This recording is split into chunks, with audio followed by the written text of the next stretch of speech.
बाद बड़ी कार्रवाई की जाएगी। वन विभाग के अफसरों पर एक्शन हुआ है। मुख्य वन जीव प्रतिपालक को पद से हटा दिया गया है।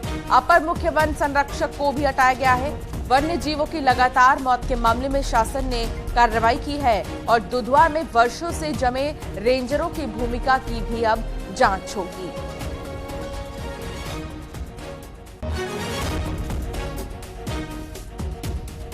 तो आपको ये बता दें कि बाघों की मौत मामले में मुख्यमंत्री योगी आदित्यनाथ सख्त है और ऐसे में अब कार्रवाई होगी उन लोगों पर जिन लोगों ने लापरवाही बरती है।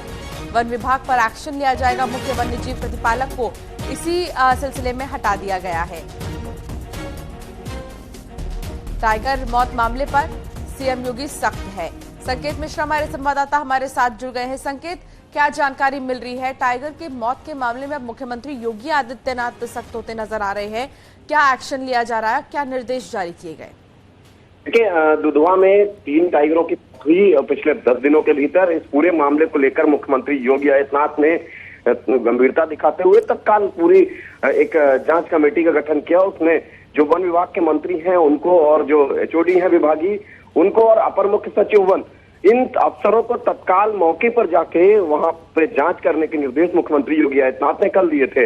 इसी क्रम में जो सुनील चौधरी हैं उनके ऊपर कार्रवाई भी की गई। मुख्य वन प्रतिपालक हैं, सीनियर अफसर हैं। तो जाहिर सी बात है कि मुख्यमंत्री योगी आदित्यनाथ की सख्ती का असर अब नजर आ रहा है और अभी इस पूरे घटनाक्रम की जांच रिपोर्ट आनी शेष है। जांच रिपोर्ट आने के बाद में कई बड़े अफसरों पर भी गाज गिरेगी। लेकिन एक बात तय है कि मुख्यमंत्री योगी आदित्यनाथ ने इस पूरे मामले को गंभीरता से लेते हुए तत्काल कार्रवाई के आदेश दिए। सभी अफसरों को उन्होंने बुलाया और तुरंत जो वन विभाग की जो स्थानीय टीम थी उससे रिपोर्ट मांगी गई और उसके बाद मुख्यमंत्री योगी आदित्यनाथ ने टीम गठित करके तत्काल टीम रवाना की वन मंत्री के नेतृत्व में। तो ऐसे में अब वहां दुधवा में लखीमपुर में इस पूरे मामले की जांच होगी और तह तक टीम जाएगी कि आखिर कौन लोग जिम्मेदार हैं इस पूरे घटनाक्रम को लेकर इन तीनों टाइगरों की मौत के मामले में। लेकिन इसी दौरान मुख्यमंत्री योगी आदित्यनाथ की कार्रवाई का असर भी देखा गया और सुनील चौधरी जो कि मुख्य वन प्रतिपालक है उत्तर प्रदेश के, उनको अपने पद से हटा दिया गया है। बहुत शुक्रिया संकेत, जानकारी साझा करने के लिए।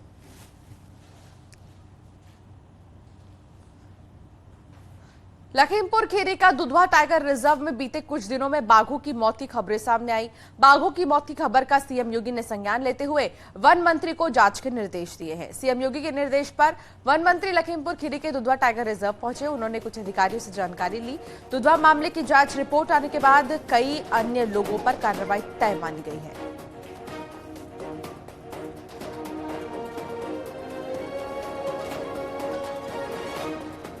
तो सीएम योगी के निर्देश के बाद जांच शुरू हो गई है। 21 अप्रैल को एक बाघ की मौत हुई थी। कमजोर हो चुका था बाघ और कोई ध्यान नहीं दिया जा रहा था उस पर। 3 जून को एक बाघिन की मौत हुई। फिर लगातार सिलसिला चलता रहा। बाघिन के पेट में पानी तक नहीं मिला और सवाल यही कि आखिर क्यों दाना पानी नहीं दिया गया बाघों को। 1.5 महीने में 2 बाघों की मौत हो गई। 21 अप्रैल को एक बाघ की मौत हुई थी और ऐसे में कई बड़े सवाल खड़े हो रहे थे कि आखिर क्यों पूरा एक विभाग होने के बावजूद भी जो जानवर हैं, जो पशु हैं, उन तक पानी तक नहीं पहुंच पा रहा। बड़ी संख्या में पर्यटक आते हैं दुधवा नेशनल पार्क, बावजूद इसके यहां पर बिल्कुल भी ध्यान नहीं दिया जा रहा है बाघों पर। राजीव हमारे संवाददाता हमारे साथ जुड़ गए हैं। राजीव, वन मंत्री पहुंचे लखीमपुर खीरी और इसके साथ ही वहां पर उन्होंने जाना कि क्या कुछ कमियां हैं, क्या कुछ खामियां हैं, क्या जानकारी मिल रही है? फिलहाल तो सबसे पहले यही बताएं कि क्या कुछ उन्होंने बात की वहां के लोगों से।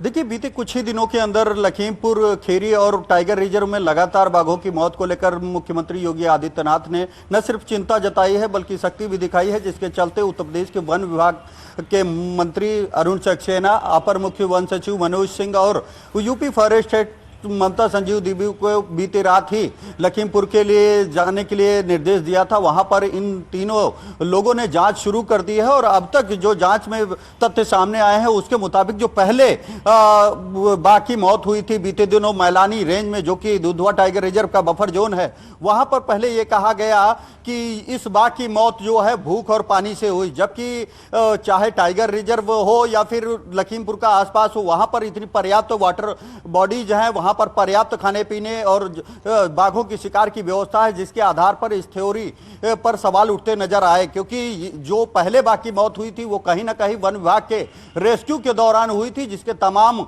फुटेज खुद न्यूज 18 ने चलाए थे। दूसरी बाघ की जो मौत हुई है वो दुधवा टाइगर रिजर्व के कोरी एरिया में हुई है। जो वन विभाग के अधिकारी हैं उनका कहना है कि इस टाइगर की मौत करीब 4 से 5 दिन पहले हुई है। ऐसे में सवाल ये उठता है कि क्या जो दुधवा टाइगर रिजर्व है उसमें इन टाइगरों की मॉनिटरिंग नहीं की जा रही थी। टाइगरों की सुरक्षा के लिए मॉनिटरिंग की व्यवस्था की जाती है। सुबह से देर रात तक वन कर्मी लगातार इन टाइगरों को ट्रैक करते हैं, उनकी सुरक्षा के लिए गश्त करते हैं। ऐसे में 5 दिन तक आखिर वन विभाग के अधिकारियों को कैसे इस बात की जानकारी नहीं मिली कि इस टाइगर की मौत हुई है। तो ये तमाम जो तथ्य हैं इनकी जांच के लिए खुद वन मंत्री मौके पर पहुंचे और उम्मीद जताई जा रही है कि इस मामले में जैसे ही रिपोर्ट वो मुख्यमंत्री को सौंपेंगे तो बड़े स्तर पर कार्रवाई होगी। इसके क्रम में कार्रवाई शुरू भी कर दी गई है। उत्तर प्रदेश के अपर मुख्य वन प्रतिपालक शुक्रिया राजीव जानकारी साझा करने के लिए।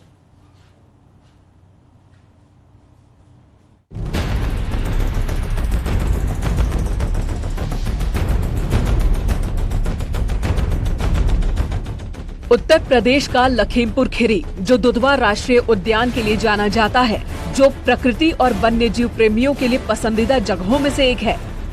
भारत नेपाल सीमा से सटे इस राष्ट्रीय उद्यान में बाघ, हिरण, तेंदुआ और दुर्लभ प्रजातियां बसी हुई हैं। लेकिन इस बार दुधवा टाइगर रिजर्व बाघों की मौत से सुर्खियों में है और सीएम योगी भी बाघों की मौत से बेहद परेशान हैं। पिछले कुछ दिनों में दुधवा नेशनल पार्क में 2 से 3 बाघों की अचानक मौत हो गई, जिसके बाद सीएम योगी ने वन मंत्री को जांच के निर्देश दिए। लखीमपुर खीरी के दुधवा टाइगर रिजर्व में बाघों की मौत का सिलसिला रुकने का नाम नहीं ले रहा है। दुधवा टाइगर रिजर्व के बफर जोन की मैलानी रेंज के कोर इलाके में एक 3 वर्षीय बाघ का शव संदिग्ध हालत में मिला है। इस बाघ के सर पर चोट के निशान मिले हैं। बाघों की मौत मामले में जांच के निर्देश। सीएम ने कहा वन मंत्री मौके पर जांच करें। सीएम ने कहा तत्काल दुधवा पार्क में जांच हो। सीएम योगी ने वन मंत्री एसीएस से रिपोर्ट मांगी। यानी सीएम योगी अब इस बात से बेहद परेशान हैं कि अचानक दुधवा नेशनल पार्क में बाघों की मौत कैसे और क्यों हो रही है, और इसी को लेकर उन्होंने वन मंत्री और एसीएस से रिपोर्ट मांगी है। नहीं देखो, बड़ा ठीक बात है कि वो क्यों मृत्यु हुई, कैसे मृत्यु हुई, तो जरूर इसको बात को सामने आना चाहिए। और अच्छा है क्योंकि आपने देखा कि भाजपा की सरकार में बाघों की संख्या बढ़ी है, तो अगर कहीं इस प्रकार की दुर्घटना होती है तो उसमें जरूर जांच होकर जो भी सच्चाई है सामने आनी चाहिए। सवाल इस बात को लेकर उठ रहे हैं कि अब जंगल में शिकार की कमी नहीं है, न ही पानी की कमी है। ऐसे में बाघ भूख और प्यास से तो मर नहीं सकते, तो फिर इस मौत के पीछे की वजह क्या है? इसे लेकर सीएम योगी बेहद चिंतित हैं और अब उन्होंने जांच के निर्देश दिए हैं। Bureau report, news 18।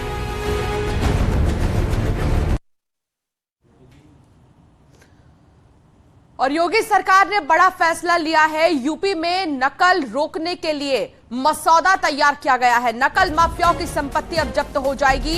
इसी के साथ आपको बता दें कि 14 साल की जेल भी होगी, 25 लाख तक का जुर्माना होगा। विधि आयोग ने सीएम योगी को सौंपा है यह मसौदा। अध्यादेश तैयार कर सदन में पारित करने की तैयारी है।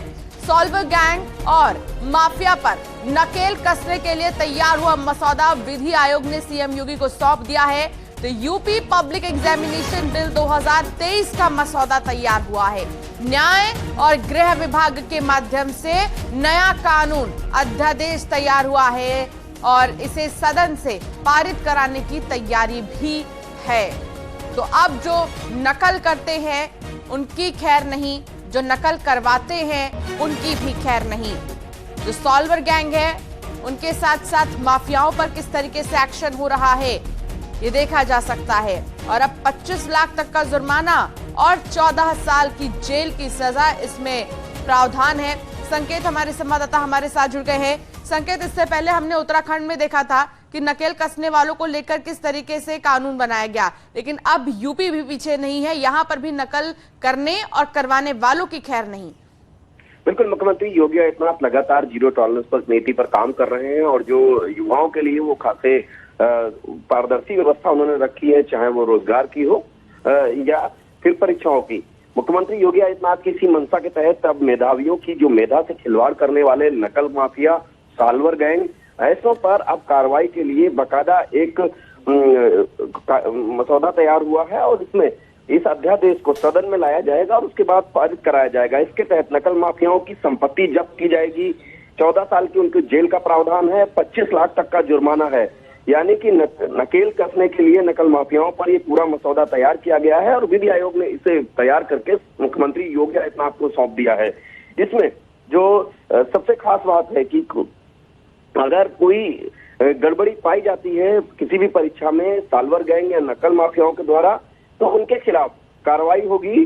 और यही नहीं, अगर कोई परीक्षार्थी प्रतियोगी परीक्षाओं में स्वयं नकल करते हुए या अन्य को नकल कराते हुए पाया जाता है, 7 साल की सजा और 5 लाख का जुर्माना उस पर भी होगा।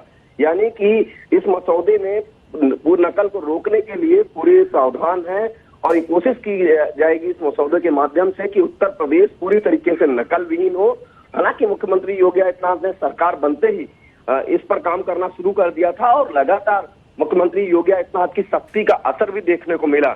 उत्तर प्रदेश में नकल माफी, चाहे वो बोर्ड की परीक्षाएं हो या फिर अन्य प्रतिस्पर्धी परीक्षाओं की बात हो, हर जगह पर मुख्यमंत्री योगी आदित्यनाथ की सख्ती का असर दिखा।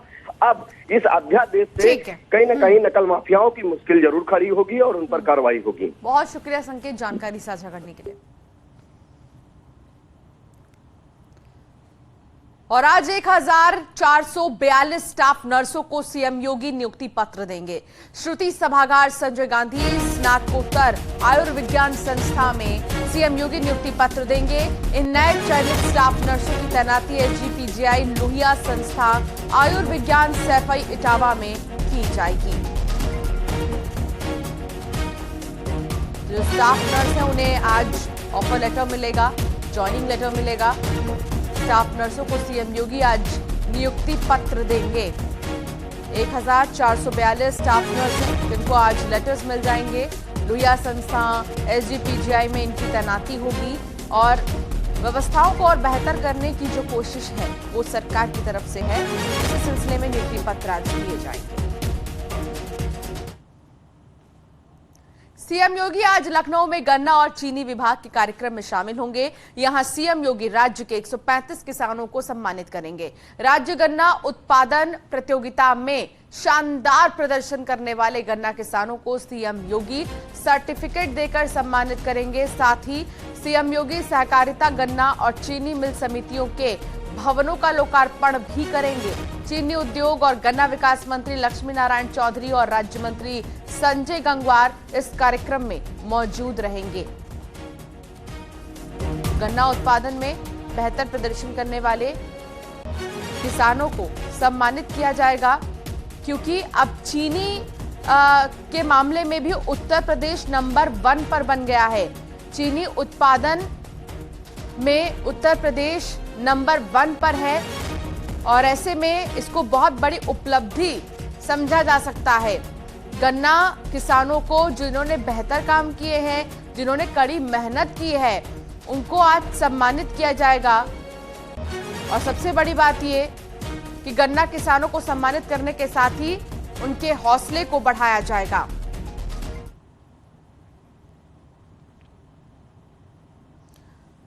खबर प्रयागराज से है, जहां प्रेमी ने लड़की का कत्ल कर दिया है। लिव इन रिलेशनशिप में लड़की रह रही थी, दोस्तों के साथ गला दबाकर हत्या कर दी है। शव को घर के ही सेप्टिक टैंक में छुपा दिया। प्रेमिका की हत्या के 4 दिन बाद दूसरी शादी कर ली। शादी की जिद पर प्रेमी ने वारदात को अंजाम दिया। यमुनानगर के करछना थाना क्षेत्र की यह घटना है। पिछले 7 सालों से लिव इन रिलेशनशिप में दोनों रह रहे थे और आखिरकार प्रेमी ने प्रेमिका को मौत के घाट उतार दिया, क्योंकि उसे दूसरी शादी करनी थी और इसी बात को लेकर बहस कहासुनी हुई। हत्या करने के बाद सेप्टिक टैंक में शव को दबा दिया। मेरठ में पुलिस और बदमाश के बीच मुठभेड़ हो गई। मुठभेड़ में अंजलि हत्याकांड का मुख्य आरोपी काकुल घायल हुआ है। काकुल को पुलिस ने अस्पताल में भर्ती किया है। अंजलि हत्याकांड के 3 आरोपियों को पुलिस पहले ही गिरफ्तार कर चुकी है। मुठभेड़ टीपी नगर थाना क्षेत्र में हुई है। मुखबिर की सूचना पर पुलिस ने घेराबंदी कर रखी थी। बाइक सवार बदमाशों ने पुलिस को देख फायरिंग शुरू कर दी। मुठभेड़ के दौरान गोली लगने से घायल बदमाश को पुलिस ने अरेस्ट कर लिया है। मेरठ में 3 दिन पहले महिला वकील अंजलि को उसके घर के बाहर ही गोली मारकर हत्या कर दी गई। इस मामले में 3 आरोपी पहले से ही गिरफ्तार किए जा चुके हैं। 2 आरोपी अभी भी फरार हैं।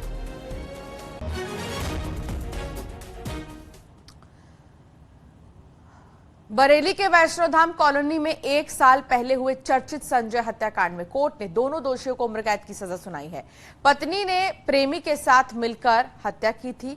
2 जून 2022 को संजय को खाने में नशे की गोली दी गई, फिर चुनरी से गला दबाकर हत्या कर दी गई थी। मामले में मृतक की 7 साल की बच्ची निशी गवाह थी। बच्ची ने पिता की हत्या पर कोर्ट में गवाही दी थी, जिसके बाद कोर्ट ने 1 साल के अंदर ही दोनों हत्यारों को उम्र कैद की सजा सुनाई। साथ 40,000 का जुर्माना भी लगाया था। पत्नी ने प्रेमी के साथ मिलकर ही हत्या की।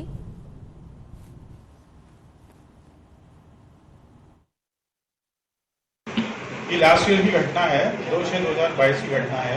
ये जो मृतक था, मृतक को उसकी पत्नी ने और अपने प्रेमी अब्बास के साथ मिलकर हत्या की थी।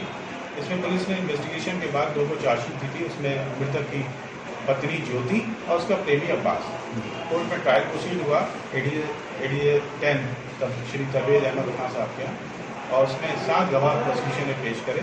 उसमें से एक जो उसकी डिसीज की बच्ची थी, 3 बच्चों ने एक बच्ची को एग्जामिन करा गया और उसने फिर मम्मी ने नशे की सब्जी में गोली डाल दी थी। फिर पापा नशे में हो गए। मम्मी ने चुन्नी से फांसी लगाई। फिर अब एक तरफ से अब्बास ने खींचा, एक तरफ से मम्मी ने। फिर पापा उठे नहीं। फिर मम्मी ने हमें कमरे में बंद कर दिया। फिर मैं खिड़की से देखती रही। फिर मम्मी ने धमकी भी दी हम कहीं पापा को कुछ भी मत बताना। फिर मम्मी रोज बुलाती थी जा तू घर को। और यहाँ रुकना होगा एक ब्रेक के लिए, आप बने रहिए।